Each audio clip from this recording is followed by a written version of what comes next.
Baba, the fifth, Mama Mother, the incoming deputy, wanabiashara wote wa Mulima, mjamboni. Mjamboni tena. Yangu ni machache sana. Kwanza, Baba, this is the most influential group in the mountain. Ukiwa na hawa, huko na foot soldiers wa kufanya kazi yako kwa siku zile zimebaki. Na najua hizo siku zimebaki zinatosha sisi kumaliza hiyo kazi Mulima, kurundisha wale wamebaki nje. Na tumezunguka huko, tunajua wale wengi wamerudi. Wale wengi wamerudi. Lakini tuendelee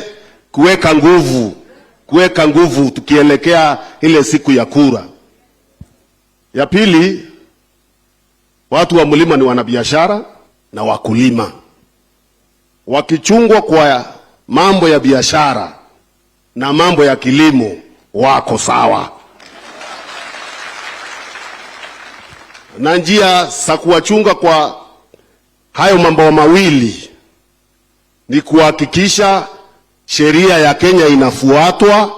Popote pale wanafanya kazi zao wanachungwa na sheria ya Kenya. Pia kuhakikisha environment iko sawasawa kwa hiyo kazi.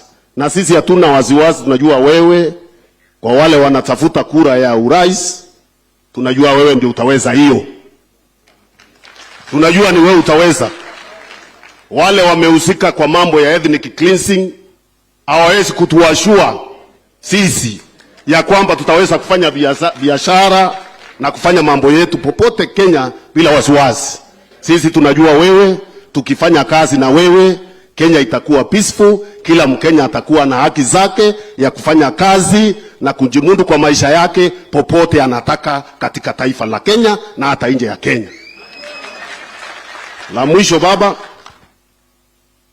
mimi nimekuwa waziri wa kilimo wa industry na trade, na changamoto ni mingi kwa sekta ya biashara.